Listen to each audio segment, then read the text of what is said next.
So while you do that, let me address some things in the chat real quick. Yeah.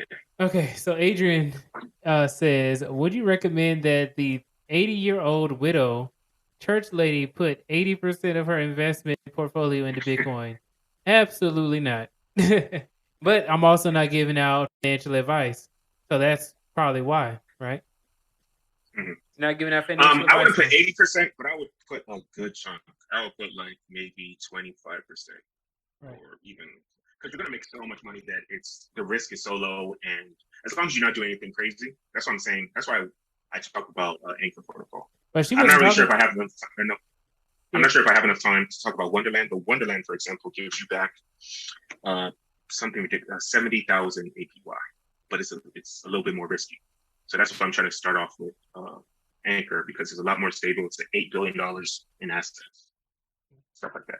Yeah, I don't think she was talking about specifically on Terra USD. I think she was talking about Mhm, Bitcoin in general. But mhm. So just uh, even Bitcoin in general, I would even do more than 20. I would do like 50% Bitcoin, to be very honest, because Bitcoin is just going to be around forever. Bitcoin is now the new gold. It's the digital gold. You know how gold's been around for thousands of years. Bitcoin is going to be around for maybe 100 years, maybe 200 years. right. And people have been trying to hack Bitcoin forever. It's the strongest network that has ever been created. It's never been hacked, and it's impossible to hack it. I can go into the cryptographic reasons why it's impossible to hack it, but it's impossible to hack it. And in fact, every single time that you hear, oh, Bitcoin got hacked, what actually happened is that the website that was attached to Bitcoin, the website that's like for example, Cash App might be hacked if you put a stupid password, like your password is password one, then yeah, sure, your Bitcoin can be stolen. But the Bitcoin network itself has never been hacked. Mm. Yeah, that's what Um, Professor Blackops was bringing up as well. That it's just so yeah, large that you can't it's so really. large, it's so massive. Yeah, Yeah, too many in order nodes. to hack it, it would have to be like a government agency, and it would have to be a government like the size of China or the size of America.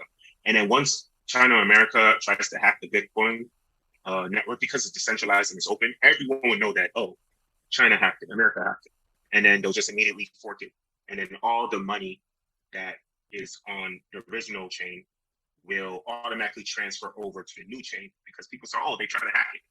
So even when you hack that Bitcoin, what you're doing is you're not even hacking it. You're just putting fake coins on the network. And because it's decentralized, people realize that's fake. They're fake coins.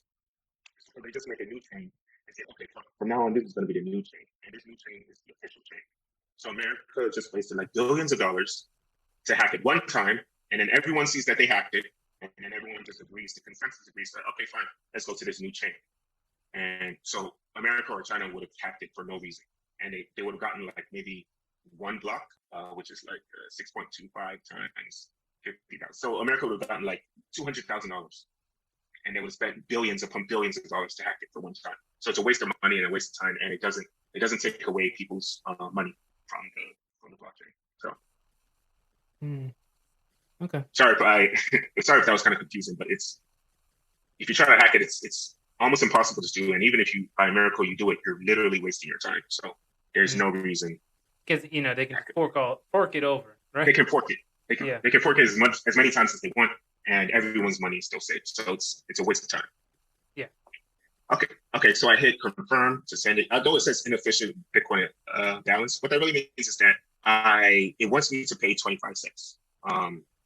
So just 25 cents. That's really what it's saying. Oh, So it's I'll want you just paying extra 25 cents? yeah, it wants me to pay 25 cents to send it. Dang, So all what it'll these do is actually, taxes. yeah, man, nothing is free. So it wants you to pay 25 cents this is the transfer fee. So 25 cents to send it. So what it's going to do is going to take the 27 cents from the original $5.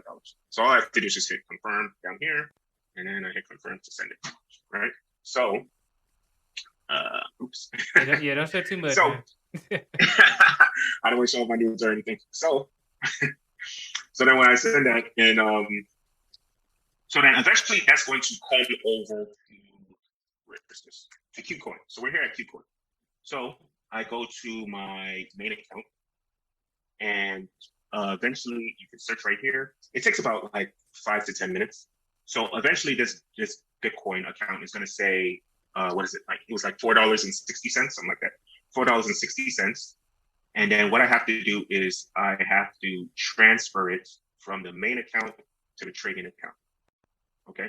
this is just a annoying thing that you have to do with Qcoin. And I'll have to put, it's gonna say like $4 worth of Bitcoin. And I'll type that in, whatever that is, like 0.03 Bitcoin or whatever. Then I click confirm. After I hit confirm, I need to go to my trading account. And then when I go to trading account, make sure that it's here. And I look here and it's going to say 0.004 Bitcoin or whatever, which is like $4 worth of Bitcoin. When that happens, I want to then come up here and I want to trade the Bitcoin for UST. I want to trade the Bitcoin for USD Terra. So I'm going to type in the ticker name for USD Terra right here, called Terra USD. I see right here, and then I click trade. And I have Bitcoin, and I want to trade it for UST. So I click the first one. Okay. It's going to take me to this page. So okay, let me ask you this. So if you were to put your money into Ethereum, right? I believe that Ethereum is cheaper than Bitcoin. And then you were to trade it over to the UST, does that mean that you would actually have more money trading Ethereum to UST, or would it be the same amount? It'll be the same exact amount, because what you're doing is you're just trading value. So the value of that Ethereum that you buy will be the same as the value of whatever Bitcoin that you have. So even though the numbers are different, because Ethereum is a lot cheaper. Let's say you have one Bitcoin. One Bitcoin equals like 6 or 7 Ethereum. So even if you trade one Bitcoin, you'll get 50,000 UST. But if you trade 6 Ethereum, you'll also get 50,000 UST. So you'll still end up getting the same amount of UST because it's the value of the coin. So it's the same, pretty much, to answer your question. Okay. So anything, what I do is I have to put in a PIN code. You make this PIN code when you create your Qcoin account. To create a Qcoin account is pretty much easy. It's about the same. It's the same as like when you create to put in your and you may have to put in your address and your ID. They do this all for tax reasons. The IRS always wants its money. You can never escape the IRS. I don't care how decentralized everything is. IRS always has its money, its hands everywhere. Oh yeah. So yeah, you can't escape it. Sorry. Okay, so once you do that, you want to click market, right? Now, the difference between limit and market is that limit gives you, it literally trades with another human being if you do limit. The problem is that you have to wait for someone to trade, to give you UST while you give them BTC. And it's actually another human being that you're trading with. So you put in the amount that you want to trade and all that stuff, and then you have to wait like however long. Sometimes it takes like a minute, sometimes it could take like a day. So I don't really have time for that. I don't even care about that. So I click market.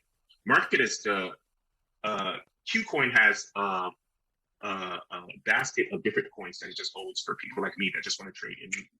So I just click basket, and then I click, because I want to sell the BTC. I want to sell the BTC to get UST, right? You want to sell the BTC up here to get UST.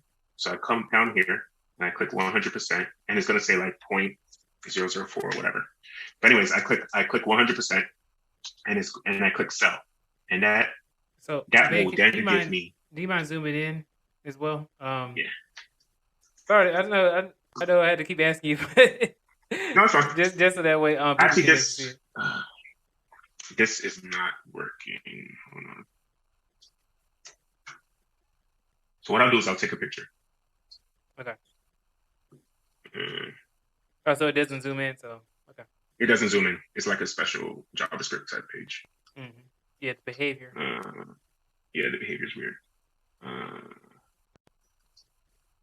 Okay, so this is how it looks. So what you want to do is you want to click 100%, and you want to click sell. You want to sell the BTC to get UST. Okay. So then it's gonna do it really fast. We'll do it in like 5 seconds. So then what you want to do is you want to go back to your trading account. Click trading account.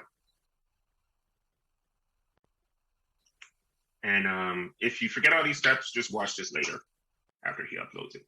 Okay, look. So you want to go to UST. You're going to have about $4.60 of UST here. You want to click transfer. and you want to transfer from your trading account to your main account, and you want to transfer $4.60. Right? It says zero available because I haven't done this stuff yet, but whatever. We'll say $4.60. Then you click confirm. You send that $4.60. Then you go to your assets. You go to main account. Then what you want to do is you want to where is it? Okay, UST is right here. So UST, you want to transfer from your KuCoin account to your Terra, where is it? Your Terra wallet. So the best way to do it is you can either highlight it slow like this, or you click the copy button. You see how it says copy? Yeah. And then you go to withdraw,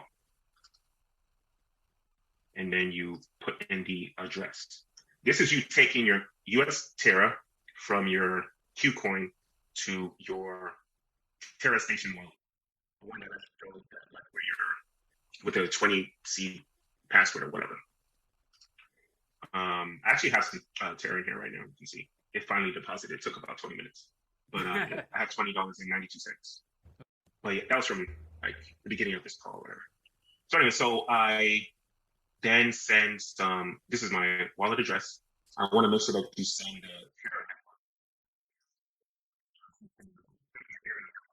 network because it usually works, but it's a lot slower, and then sometimes it has problems and all that stuff. So just send it through the Terra network. It's faster and it's more reliable.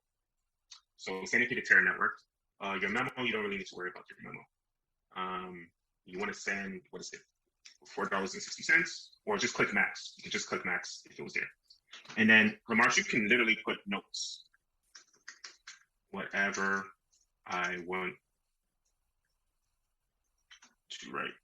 And the good thing about these remarks or these notes is that this note will be attached to your transfer and it'll be put on the blockchain. So it will forever be on the blockchain, whatever note that you write. So you can write a note to yourself, you can write a note to whoever you're sending the money to, or just write a note just because you want to write a note. And then you hit confirm. When you hit confirm, you're gonna, however you set up your security on here, it's gonna ask you to do it through Google authentication, or maybe it's gonna send you a passcode on your text messages or whatever you do. You hit confirm, and then finally it'll send that money to your Terra station. You then go to your, you then go to app.anchor protocol, and you want to go to earn. Let me zoom in for you.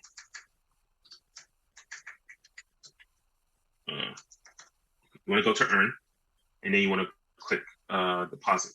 So I have $20 in my. I have about $20 in my wallet. So I'm going to click deposit. And you don't want to put all of your UST here. You want to put most of it because everything has like a little bit of fees. So I'm going to take about $1 off, and then I'm going to click proceed. And it's going to ask for my password. I don't want to type my password in here, but you know, your password or whatever. So once I type my password in, I'm going to click post. And then I click post, and it's going to take about, it takes about like 30 seconds. It's really fast. And then once that happens, then you go to your dashboard page. Where is it? You'll go to your dashboard page, and it'll say something like your holdings. Your holdings will be here, and then it'll show the amount. Sorry, right here. Here it is. It'll actually show it here. So it'll say like $19.30, and then it'll show you your expected interest. So let's say I put $1,000 instead of $19.50. I put $1,000. If I click here, the expected interest will say $200. In a month, it'll say like what is that? $30. 200 divided by 12, whatever that is. It's about $30 or so. And same thing for a week or a day. And then you just wait, and then you can withdraw anytime you want. And then if you want to withdraw it back into your bank account, you're going to have to go through the entire process and just do it backwards.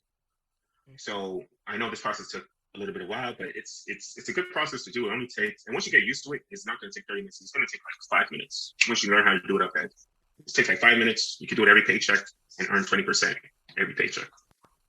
Oh yeah, that's what you're putting in. You know, a consistent amount every paycheck. You can, I'm assuming you. Yeah. Hopefully, you don't have to go through all the steps every single time to deposit. No, Maybe.